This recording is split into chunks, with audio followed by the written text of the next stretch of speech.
अस्सलाम वालेकुम। उम्मीद करती हूँ आप लोग खैरियत से होंगे। लास्ट वीडियो के अंदर हमने प्रोस्थेसिस का इंट्रोडक्शन स्टडी किया था। आज हम देखेंगे प्रोस्थेसिस की टाइप्स। ठीक है, सबसे पहले तो हम देखेंगे प्रोस्थेसिस जो नॉर्मली यूज़ हो रहे होते हैं, मतलब जो सर्जरी के बाद यूज़ होते हैं या नॉर्मल यूज़ हो रहे होते हैं, वो दो टाइप्स के होते हैं। ठीक है, उसके बाद हम फंक्शनल टाइप्स देखेंगे प्रोस्थेसिस की। ठीक है, प्रोस्थेसिस की जो पहली टाइप है डैट इज़ प्रिपरेटरी और टेम्परेरी प्रोस्थेसिस, और दूसरी टाइप है डेफिनेटिव या परमानेंट प्रोस्थेसिस। ठीक है, सबसे पहले हम देख लेते हैं कि टेम्परेरी या प्रिपरेटरी प्रोस्थेसिस क्या होता है। ठीक है, दोनों एक ही चीज़ों के नाम है।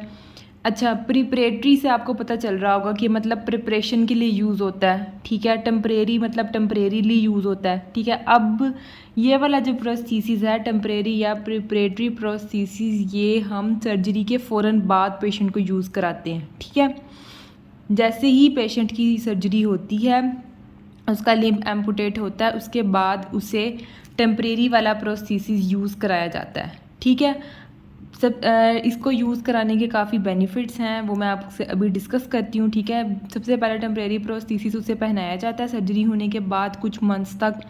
उसके बाद जब उसे ये वाला प्रोस्थेसिस पहनने की आदत हो जाती है तो उसके बाद उसे डेफिनेटिव या परमानेंट प्रोस्थेसिस जिसे कहते हैं उसकी तरफ उसे शिफ्ट किया जाता है। ठीक है, सबसे पहला मकसद टेम्परेरी प्रोस्थेसिस यूज़ करने का ये होता है कि पेशेंट को आदत हो जाए।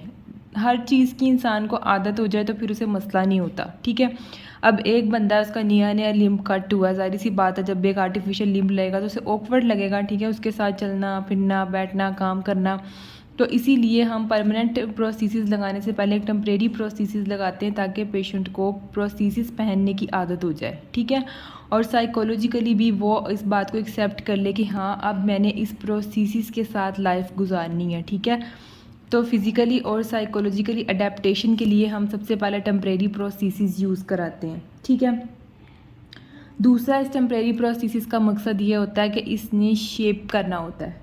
ठीक है, जो रेजिड्यूल लिम्ब है उसको शेप करना होता है। ठीक है, अच्छा, अब रेजिड्यूल लिम्ब जब हील हो रहा होता है, अभी तो जाहिर सी बात है उसकी सर्जरी हुई है। ठीक है, सर्जरी के फ़ौरन बाद हमने टेम्परेरी प्रोस्थेसिस पहना दिया। अब जो लिम्ब है, जो रेजिड्यूल लिम्ब है, ठीक है, वो हील होगा। ठीक है, हील होके वो अपने साइज़ में थोड़ा कम हो जाएगा, उसका वॉल्यूम भी कम हो जाएगा। ठीक है, तो फिर उसके बाद क्या होता है, टेम्परेरी प्रोस्थेसिस ऐसे पता है उसको शेप देता है जब उसका साइज़ वगैरह कम होता है। ठीक है, दूसरा इसका ये काम होता है। तीसरा इसका ये काम होता है कि हम रेजिड्यूल लिम्ब की कंडीशन को अच्छे तरीके से असेस कर सकते हैं। मतलब अगर हम फ़ौरन से परमानेंट बना देंगे तो जाहिर सी बात है रेजिड्यूल लिम्ब अभी हील हो रहा है, हम उसी कंडीशन को असेस नहीं कर पाएंगे कि कोई कॉम्प्लिकेशन वगैरह तो नहीं हो रही। तो टेम्परेरी में हम उतार के उसकी कॉम्प्लिकेशंस वगैरह को चेक कर लेंगे कि कोई मसला तो नहीं हो रहा, हीलिंग सही हो रही है। ठीक है, और साथ साथ पर्सन्स की जो है वो नीड्स भी पूरी होती रहेंगी, फंक्शनल नीड्स। अब अगर हम प्रोसीजर्स बिल्कुल ना पहनाएं, हीलिंग का वेट करें, तो पेशेंट के काम रुक जाएंगे। ज़ाहिर सी बात है उसने अपने फंक्शनल काम भी करने हैं। ठीक है, जो जो रोज़मर्रा के काम है उसके, तो टेम्परेरी पहनाने से उसके काम भी होते रहेंगे और उसकी हीलिंग भी होती रहेगी। ठीक है, ये फ़ायदा टेम्परेरी प्रोस्थेसिस यूज़ करने का। अच्छा, वो यही कह रहा है कि temporary prosthesis is fitted while the residual limb is still maturing. मतलब उसकी सर्जरी हुई, सर्जरी के फ़ौरन बाद अभी हीलिंग हो रही है तो हम क्या करते हैं, टेम्परेरी प्रोस्थेसिस लगा देते हैं। ठीक है, तो जाहिर सी बात है रेजिड्यूल लिम्ब अभी मैच्योर हो रहा होता है, वो फुली हील नहीं हुआ होता। ठीक है, उसके बाद वो कह रहा है ये जो प्रिपरेटरी या टेम्परेरी प्रोस्थेसिस है, इसका काम ये होता है कि ये पेशेंट इसकी मदद से ट्रेन हो जाता है, जैसे मैंने आपको बताया। ठीक है, परमानेंट यूज़ करने से पहले कि उसकी ट्रेनिंग के लिए होता है कि उसको आदत हो जाए प्रोस्थेसिस की। ठीक है, इसीलिए हम कुछ मंथ्स तक इसे यूज़ कराते हैं। फिर जैसे ही पेशेंट की हीलिंग हो जाती है तो फिर हम टेम्परेरी उतार के परमानेंट वाला लगा देते हैं। ठीक है, दूसरा इसका काम ये, जैसे मैंने आपको भी बताया कि टेम्परेरी प्रोस्थेसिस जो है वो शेपिंग में हेल्प कर रहा होता है रेजिड्यूल लिम्ब की। मतलब रेजिड्यूल लिम्ब अभी हील हो रहा है। ठीक है, हम जैसे चाहें उसकी शेप वैसे डिवेलप कर सकते हैं। ज़्यादातर तो गोल शेप होती है जिसे हम बल्बस भी कहते हैं। ठीक है, तो हम जिस शेप का prosthesis temporary prosthesis residual limb के ऊपर चढ़ाएंगे उसी तरह की शेप जो है वो डेवलप हो जाएगी रेजिड्यूल लिम्ब की। ठीक है, तो वो यही कह रहा है कि हमें जौन सी शेप चाहिए, हम गोल शेप चाहते हैं, इस तरह की चाहते हैं, या किसी भी तरह की शेप चाहते हैं कि हमारे रेजिड्यूल लिम्ब की बन जाए आगे से। ठीक है, तो हम उस तरह की बना सकते हैं टेम्परेरी प्रोस्थीसिस की मदद से। ठीक है, नेक्स्ट हम देख लेते हैं कि टेम्परेरी प्रोस्थीसिस को यूज़ करने के एडवांटेजेस क्या हैं।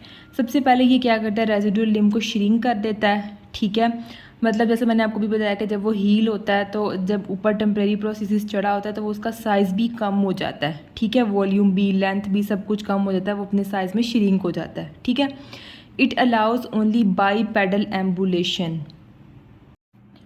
बाईपेडल एम्बुलेशन क्या होती है, मतलब दोनों लिम्ब पे चलना। फॉर एग्जांपल होता है ना कि एक पेशेंट का लिम्ब ख़राब हो या एम्पुटेड हो तो वो एक लिम्ब पे चलता है, ऐसा नहीं होता, इसकी मदद से वो दोनों लिम्ब पे चल पाता है। ठीक है, और ये इंडिविजुअल्स की मदद करता है कि वो अपने काम की तरफ वापस आ सके। जाहिर सी बात है, अगर वो वेट करेंगे कि हीलिंग हो और फिर उसके बाद वो परमानेंट ऑर्थोसिस पहन के काम शुरू करें तो कुछ लोगों का प्रोफेशनल वर्क में हट जाता है। ठीक है, तो इसकी मदद से फिर वो अपना काम भी कंटिन्यू रख पाते हैं। इससे पेशेंट पॉजिटिवली मोटिवेट होता है साइकोलॉजिकली भी। ठीक है, और फिज़िकली भी वो इस चीज़ को अडेप्ट कर लेता है कि अब उसने प्रोस्थीसिस के साथ ज़िंदगी गुजारनी है, वो डिप्रेशन वगैरह में नहीं जाता। ठीक है, और it reduces the need for complex exercise programme, मतलब अगर हम ये यूज़ करा देते हैं तो फिर हमें ज़्यादा कम्प्लेक्स एक्सरसाइजेज नहीं करानी पड़ती पेशेंट को।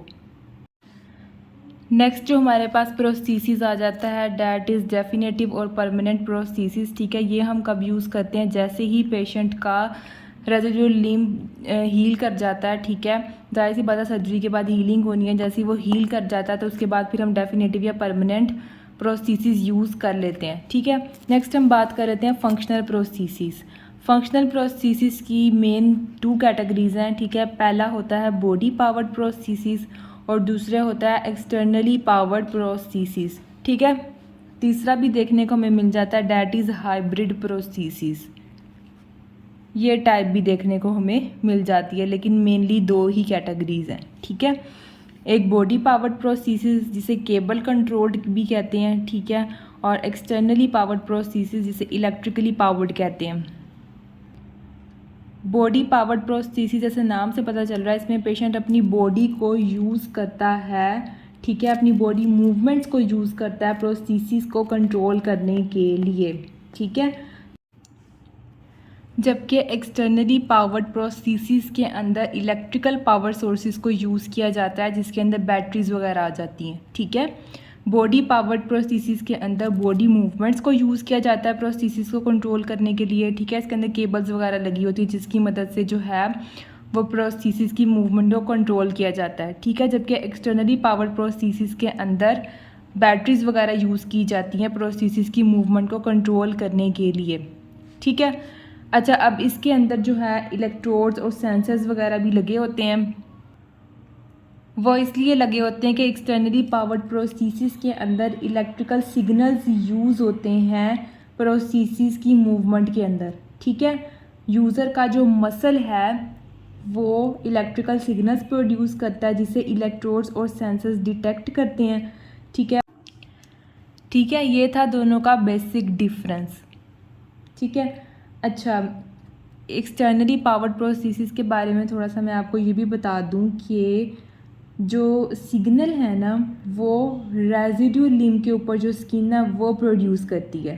ठीक है, रेजिड्यूल लिम्ब के ऊपर जो स्किन और मसल्स हैं वो सिग्नल्स प्रोड्यूस करते हैं जिसे डिटेक्ट करते हैं इलेक्ट्रोड्स और सेंसर्स। ठीक है, उसके बाद उससे आगे जो है कंट्रोल सिस्टम में कैप्चर करके जो है वो प्रोस्थीसिस की मूवमेंट के अंदर यूज़ किया जाता है।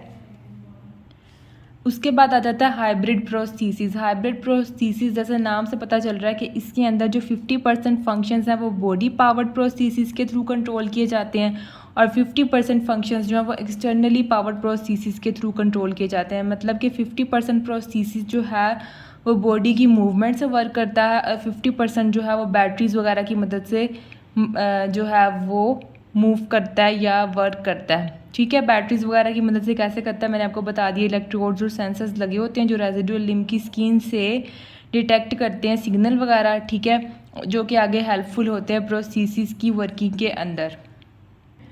नेक्स्ट हमारे पास आ जाता है मायो इलेक्ट्रिक प्रोस्थीसिस। मायो इलेक्ट्रिक प्रोस्थीसिस जो है वो एक्सटर्नली पावर्ड प्रोस्थीसिस का ही दूसरा नाम है, ये दोनों सेम चीज़ हैं। ठीक है, उसके बाद है switch controlled processes. Switch controlled processes में क्या होता है, इसमें स्विचेस और बटन्स वगैरह लगे होते हैं जिसके थ्रू जो है वो प्रोसेसेस की मूवमेंट को कंट्रोल किया जाता है या प्रोसेसेस को ऑपरेट किया जाता है। ठीक है, अब हम body powered processes, externally powered processes वगैरह के बारे में डिटेल से थोड़ा पढ़ लेते हैं। ठीक है, बेसिक ओवरव्यू मैंने आपको दोनों का दे दिया। जैसा कि मैंने आपको भी बताया कि बॉडी पावर्ड प्रोसेसेस के अंदर केबल्स वगैरह यूज़ होती हैं। ठीक है, इसीलिए बॉडी पावर्ड प्रोसेसेस जो है वो ज़्यादा महंगे नहीं होते। ठीक है, और इनका वेट भी कम होता है। ठीक है, क्योंकि इनके अंदर वो बैटरीज वगैरह वो चीज़ें यूज़ नहीं हो रही होती। ठीक है, जस्ट केबल्स वगैरह जिसकी मदद से जो है वो प्रोसेसेस वर्क कर रहा होता है। ठीक है, बेसिकली प्रोसेसेस इसमें कैसे वर्क कर रहा होता है मैंने आपको पहले भी बताया कि बॉडी की जो मूवमेंट्स हैं वो ऑपरेट कर रही होती हैं प्रोसेसेस को। ठीक है, और बॉडी पावर्ड प्रोसेसेस जो है ये ज़्यादा ड्यूरेबल है। ठीक है, और इसका हाई सेंसरी फीडबैक होता है। ठीक है, हाई सेंसरी फीडबैक का मतलब ये है, अब हमें पता है कि इसमें क्या हो रहा है, कोई भी बैटरीज वगैरह वर्क नहीं कर रही। ठीक है, बॉडी की अपनी मूवमेंट्स हैं जिसकी वजह से जो है वो प्रोसेसेस ऑपरेट कर रहा है। ठीक है, तो ज़ाहिर सी बात है कि इसमें क्या होगा, हाई सेंसरी फीडबैक इसलिए है क्योंकि बॉडी का एनवायरनमेंट के साथ इंटरेक्शन हो रहा है। ठीक है, यूज़र को पता है कि उसकी पोजीशन क्या है। ठीक है, प्रोस्थेटिक जो लिम्ब है उसकी पोजीशन क्या है, उसकी मूवमेंट कैसे हो रही है, सब उसको पता है क्योंकि उसकी बॉडी की मूवमेंट से तो सब कुछ कंट्रोल हो रहा है। ठीक है, इसीलिए जो है वो कहा जाता है कि इसका हाई सेंसरी फीडबैक है। जबकि एक्सटर्नली पावर्ड प्रोसेसेस का जो फीडबैक है ये वाला सेंसरी फीडबैक ये कम होता है। ठीक है, क्योंकि इसमें बॉडी की अपनी मूवमेंट्स इन्वॉल्व नहीं होती, तो बॉडी को नहीं पता होता कि प्रोसेसेस की पोजीशन क्या है, कैसे मूवमेंट हो रही है। ठीक है, और दूसरा कह रहा है कि कॉस्मेटिकली भी ये वाला ज़्यादा अच्छा होता है। ठीक है, क्योंकि ये नॉर्मल की तरह लग रहा होता है, कोई बैटरीज वगैरह नहीं इसके अंदर लगी होती। ठीक है, इसलिए ये कॉस्मेटिकली भी ज़्यादा अच्छा है।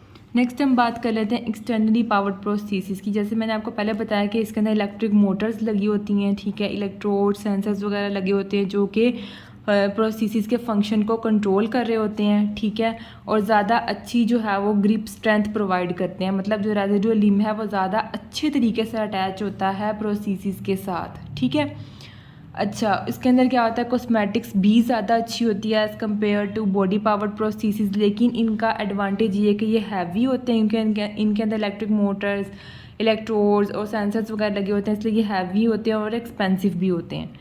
ठीक है, जैसे मैंने आपको पहले बताया कि इसके अंदर बैटरीज लगी होती हैं, मोटर्स लगे होते हैं। ठीक है, जो कि हमारे प्रोसेसेस को ऑपरेट करते हैं।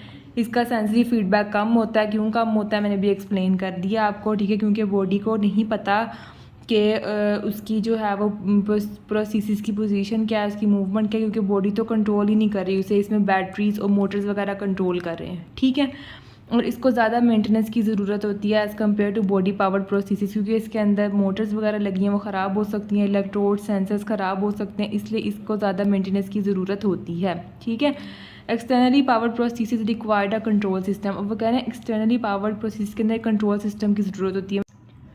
हमारी जो रेजिड्यूल लिम्ब की स्किन है वो सिग्नल प्रोड्यूस करती है। ठीक है, इलेक्ट्रोड्स और सेंसर्स उस सिग्नल को सेंस करते हैं और आगे कंट्रोल सिस्टम में भेज देते हैं, जिससे फिर आगे प्रोसेसेस ऑपरेट करता है। ठीक है, अब हम देखते हैं कि उस कंट्रोल सिस्टम में क्या क्या चीज़ें होती हैं।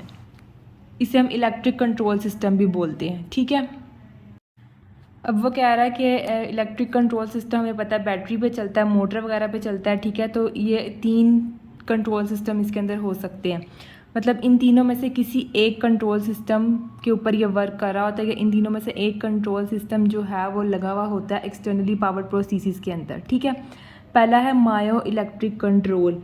मायो इलेक्ट्रिक कंट्रोल क्या है, जो हमने अभी पढ़ा है कि जिसके अंदर इलेक्ट्रोड्स लगे हैं, मोटर्स लगी हैं। ठीक है, जिसकी मदद से जो है वो सारा सिस्टम चल रहा है, जो हमने अभी पढ़ा है। ठीक है, दूसरा है सर्वो कंट्रोल। सर्वो कंट्रोल क्या होता है, सर्वो कंट्रोल के अंदर जो है सर्वो मोटर्स लगी हुई होती हैं। ठीक है, जो कि क्या करती हैं, पोजीशन वगैरह को, लिम्ब की स्पीड वगैरह को, प्रोस्थेटिक लिम्ब की पोजीशन और स्पीड वगैरह को कंट्रोल करती हैं। ठीक है, उसके बाद है स्विच कंट्रोल। स्विच कंट्रोल में हमें पता है कि इसमें क्या होता है, स्विचेस और बटन्स वगैरह यूज़ होते हैं प्रोसेसेस को कंट्रोल करने में। ठीक है, नेक्स्ट उसने यही बताया कि मायो इलेक्ट्रिक कंट्रोल किस तरह होता है। जैसे मैंने आपको पहले बताया कि इसमें क्या होता है कि हमारा रेजिडुअल लिम्ब का जो मसल्स है उसके अंदर कंट्रैक्शंस प्रोड्यूस होते हैं। ठीक है, सिग्नल्स प्रोड्यूस होते हैं जिनको सेंसर वगैरह डिटेक्ट करते हैं। और डिटेक्ट सेंसर या इलेक्ट्रोड्स वगैरह लगे होते हैं जो इसको डिटेक्ट करते हैं। डिटेक्ट करने के बाद इसको कंट्रोल सिस्टम की तरफ भेज देते हैं, जिससे फिर जो है वो प्रोसेसेस ऑपरेट होता है। ठीक है, ये थी हमारी आज की वीडियो जिसमें हमने टाइप्स ऑफ प्रोसेसेस को डिटेल में स्टडी किया है। ठीक है, अगर आपका कोई भी क्वेश्चन हो तो आप मुझसे पूछ सकते हैं। Thank you for watching my video. Stay blessed, stay tuned.